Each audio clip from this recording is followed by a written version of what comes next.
Hello, this is Albert de Roos. I'm the Deputy Editor for Cardiac Imaging, and today I'm joined by the senior author of an interesting paper, Dr. O'Regan, who will discuss this paper entitled Machine Learning of Three-Dimensional Right Ventricular Motion Predicts Outcome in Pulmonary Hypertension, a Cardiac MRI Study. Welcome, Dr. O'Regan. Thank you very much. So, we like to discuss your paper and give some flavor on the clinical implications of this work.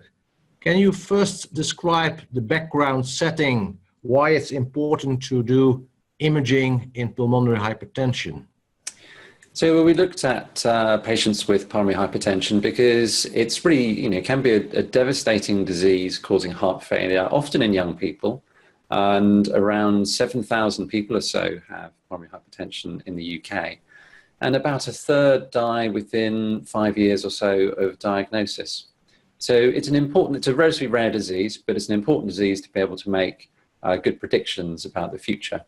So particularly as the key to treatment in pulmonary arterial hypertension, at least, is to identify the risk of individual patients dying within 12 months. So that you can stratify the right sort of treatment, whether they are low, intermediate, or high risk, and start perhaps combination therapy or consider heart-lung transplant if they're at particularly high risk. So actually making accurate predictions from all the available clinical data is really important for ensuring that patients with PH get the appropriate treatment started at the right time or as early as possible after diagnosis.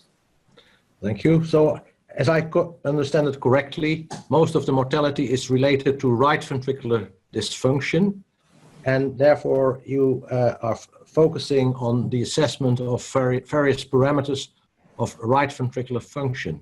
Can you comment a little bit on the traditional markers of right ventricular dysfunction which are used in clinical practice nowadays? So, there are a variety of different measures of RV function. The key thing really is knowing that survival depends on RV function, really regardless of the etiology of pulmonary hypertension. So we know that survival depends on how the right ventricle initially adapts and ultimately decompensates in pulmonary hypertension. So we know the most important feature to look at is the way in which the right heart adapts, and looking for those earliest signs of maladaptation, if you like, that occur earliest in the course of disease. So right ventricular ejection fraction and the change in right ventricular ejection fraction is probably, from at least an MR point of view, the one that has the most evidence behind it. But actually we know that it's a relatively weak predictor of outcome. And also importantly, it's not a parameter that generalizes well to different populations. So in a given population, you can identify a particular cutoff for RVF, but that won't necessarily generalize to another population. And the optimum cutoff for stratifying severe disease probably lies somewhere between 30 to 40%, but that's quite a big range that's reported in the literature. So we want to develop a method that took into the entirety of right ventricular motion without having to specify, if you like, a hypothesis of what features of function determine survival, and also one that could, on an individual basis, very accurately predict outcomes, one that could be generalized to new patients in different populations. Yes, so people recognize that the ejection fraction may not be the best predictor in various diseases. Also in several forms of congenital heart diseases, it's noted that sometimes longitudinal displacement may be a better predictor for LV dysfunction as compared to ejection fraction. So is this also the general concept why you focused on these, what you call motion features, which you were analyzing? Can you comment a little bit on that? Well, that's right. So the nice thing about machine learning is that you don't have to specify a hypothesis of what it is about right ventricular function that determines survival.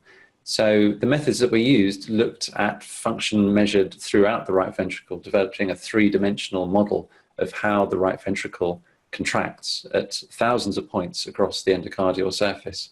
And then it learns what features of that contraction pattern are most strongly aligned with the patient's eventual survival. and then it can build a model that we can test in patients that effectively it hasn't seen.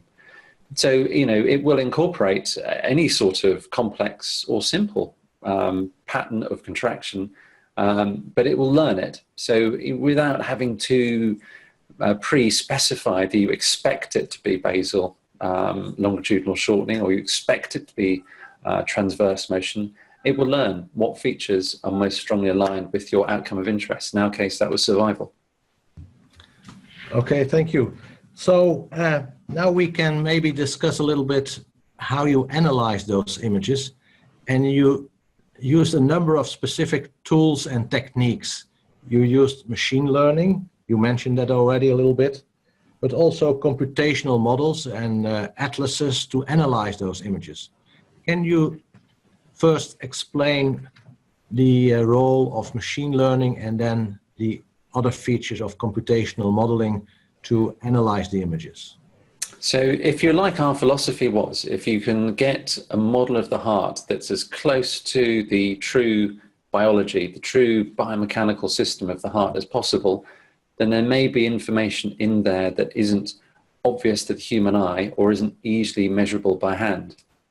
So we wanted to segment these images. So we wanted to take routine images that have been acquired from patients within a hospital setting, not an advanced image acquisition, straightforward 2D cine breath hold imaging of the heart in patients with primary hypertension over the last 10 or 12 years or so. So that was the raw data that we had, and we wanted to be able to create a three-dimensional model. So segmenting these sorts of cardiac data is quite well established for healthy subjects or for patients with relatively mild disease. But pulmonary hypertension was a real challenge because the right ventricle is so abnormal. It's dilated, hypertrophied, there's abnormal septal motion. The whole geometry is very different to the training data sets that currently exist. So we had to provide a new training set. So we had to manually label the images of around 50 or so pulmonary hypertension patients, individually labeling every voxel in those images by hand, to provide some prior knowledge for the machine learning processes so that it knew what a right ventricle looked like in a patient with PH.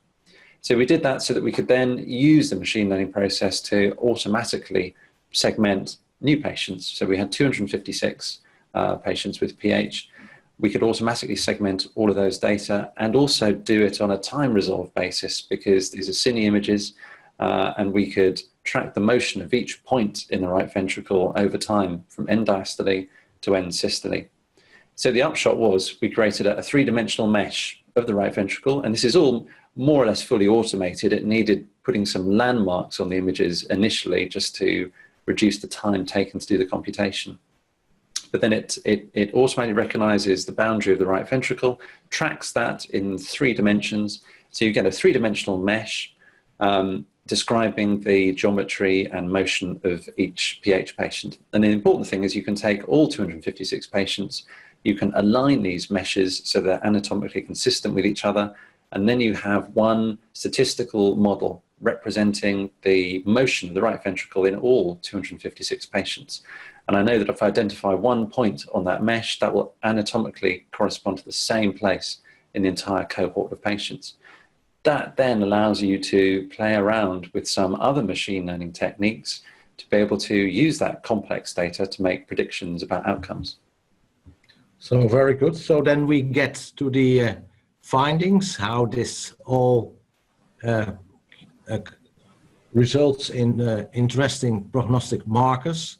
Can you comment how these markers of motion, as you mentioned, and ejection fraction, how they compared and how they predicted outcome in these patients?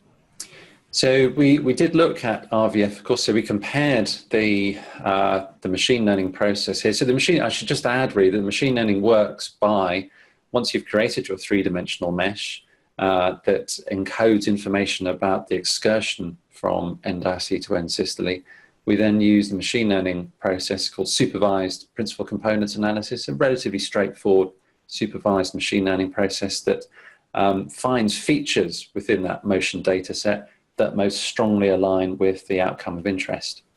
And then you can use that in a survival model in itself. You can use the first principal component, if you like, as a 3D version of RVF, for instance. So to make a fair comparison, we used a machine learning survival model, including a number of different predictors. So we would start with, for instance, the conventional clinical parameters, hemodynamic parameters, and 6-minute walk distance, and so on. We would add in then the standard MRI variables, such as RVF and diastolic volume and so on. And then we would also add in the 3D motion as an additional predictor, so we could see the incremental benefit. And I think the pleasing thing was that the 3-dimensional motion predicted outcomes independently of all the conventional MR parameters and of the conventional risk factors too. So there's clearly information that's held within this complex motion data set that adds incremental value to, you know, even the conventional MRI predictors and all of the other clinical variables. Now, the nice thing is a number of machine learning processes are a bit black box. So you provide a set of inputs and it gives you a prediction. We don't quite know what features it's used. But in this case, we used a machine learning process that does give you some indication of what the discriminating features were that predicted outcome. So, and in fact, we talked a little bit about TAPSE earlier on, about longitudinal shortening. So basal longitudinal shortening was certainly a strong feature, but also the sort of bellows contraction, if you like, of the free wall and septum. So actually, when both of those features were impaired, that was more strongly associated with outcome. So there was some synergy in that. But actually, in the circumferential direction, we noticed an increase in function was associated with a poor outcome, which was a surprise. But actually, in the literature, there is some data that in more high-risk disease, there's a reorientation of fibers to the circumferential direction. So that actually might explain those findings. But of course, the model uses, what I'm talking about here is just trying to understand some of the features that the model has used to discriminate high risk from low risk patients. But it uses all of the information at 30,000 or so points in the right ventricle. Any complex interactions in contraction or motion, it may identify those sorts of features that would be impractical for a human to recognize or measure. So it's taking a holistic view of the right ventricular function in order to be able to make a prediction about outcomes. That's a nice way to put it. So I was also reading your limitations section, and as I understand it, there are still a number of limitations, and you want to go deeper in the image techniques, strain analysis, etc. And now it's mainly focusing on excursion.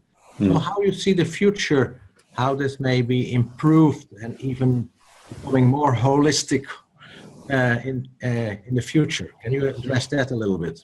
So, I mean, there are a number of things that we're working on at the moment. So one aspect is that it was semi-automated in the sense that you had to put some anatomical landmarks on the image to initialize the segmentation to kind of get it going and reduce the analysis time.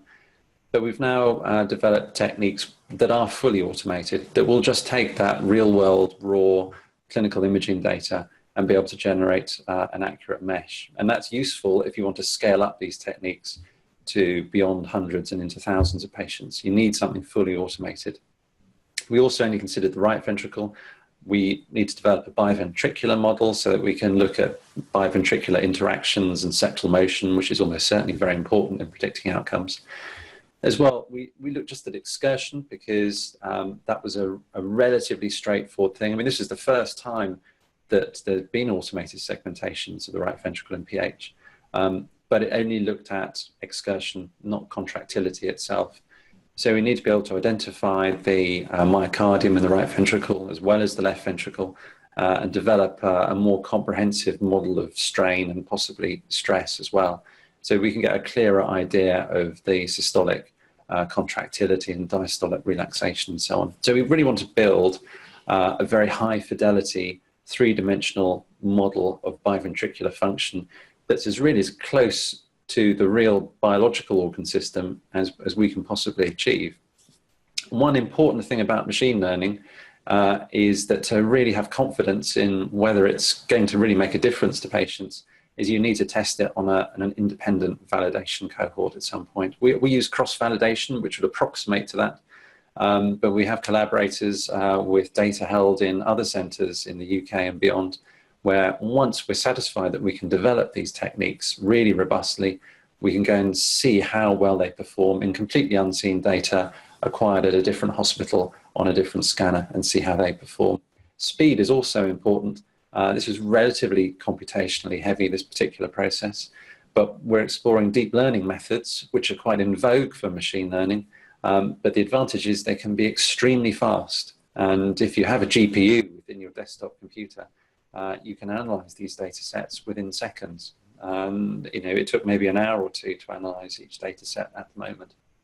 The nice thing, of course, is that you can include not just imaging data, but all clinical data, also within the machine learning. So if you've got complex data from cath, from clinical parameters, from biomarkers, genetics, metabolomics, whatever it is, a range of complex data, you can train the classifiers with all that data that's really practically complex and large for clinicians to optimally use. You can put all that data into the machine and hopefully have a system that provides clinically relevant things. And we targeted something that perhaps clinicians are weak about or radiologists are weak about, and that's making predictions, that's making accurate forecasts about disease progression. So we're really excited about using these approaches to actually address something that clinicians aren't very good at or aren't actually making the best use of the existing data that will hopefully lead at some point to more accurate treatments for patients. Okay, I think this was a very insightful discussion, and I'd like to thank you for your contribution, and we look forward to some new information in the future. Thank you very much. You're welcome. Thank you. Bye-bye.